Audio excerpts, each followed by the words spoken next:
Now, when the latest album chart is published tomorrow, it is looking quite likely that the top spot will be taken by French artist Christine and the Queens with her second album called Chris.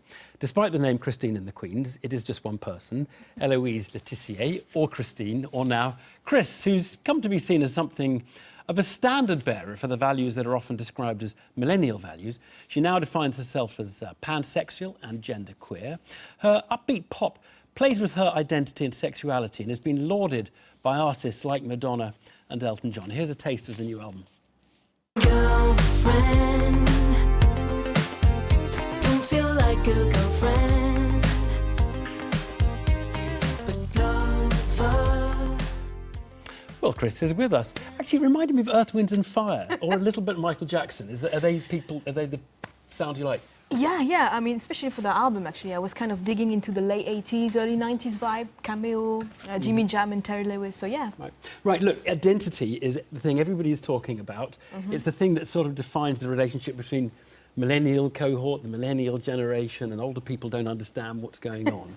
Can we start with your identity? So you're Chris now, right? Yes. It's shorter, it's actually the nickname also. But when you go home at night and you're on your own, do you go back to Eloise or are you still Chris? Is it one person or do you have multiple?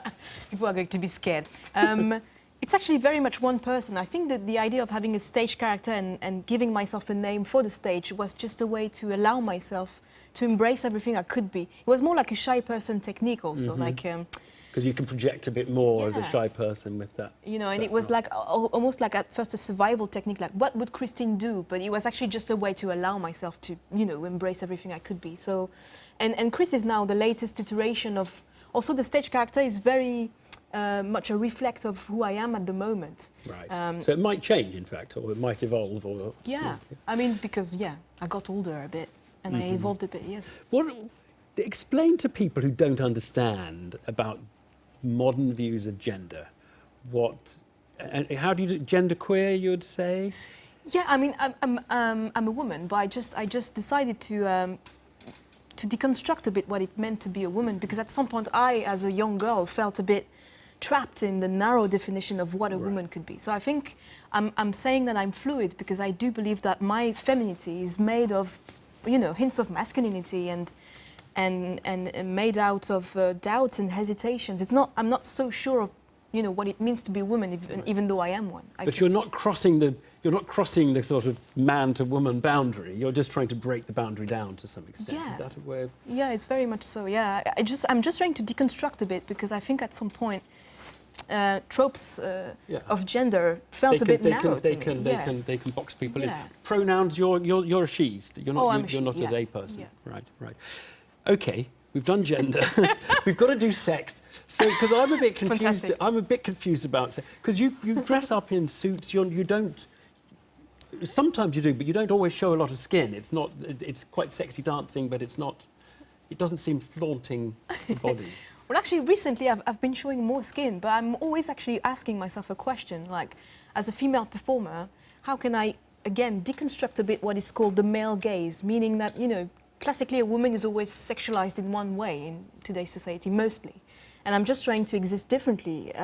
I think sexiness can be lots of different things again. So actually in the latest video, the videos I did for the record Chris, I'm showing more skin, but it's still on my own terms. So I'm not like a classically girly iteration of a woman. Again, I'm building an ambivalence in my femininity, if it makes sense. Yeah.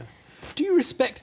I mean, because there are, I think, a lot of sort of, particularly older people who say, oh, this is all nonsense, I don't understand all these... I mean, who's that French girl? So there are some people who say, look, I want to be a man or I want to be a woman, old style. Yeah. Do you respect that? Or is your goal to kind of change society and to sort of break down these old barriers? Oh, you know, I think I actually do respect everyone's definition of who the person can be. I think actually I'm just trying to bring more softness in that definition. I'm just broadening the spectrum, and I think I'm not the only one to do it. And I think I know some people who suffered at some point to be just like labelled or like boxed up, and it's just me trying to. So you're true liberal in that sense. Yeah. Okay, last one. Just a little bit about France. I mean, Macron. Okay.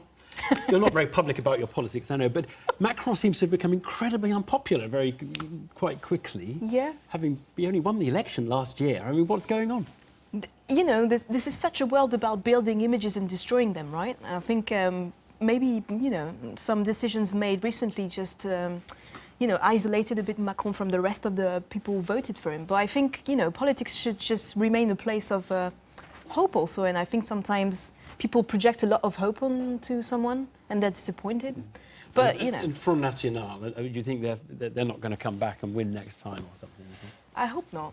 It's my personal opinion. But I like when politics does not, you know, is not divisive and more like, you know, try to build a sense of community. But yeah, okay, I hope that's you my weren't watching the personal- beginning of our programme today when the Americans were not doing that.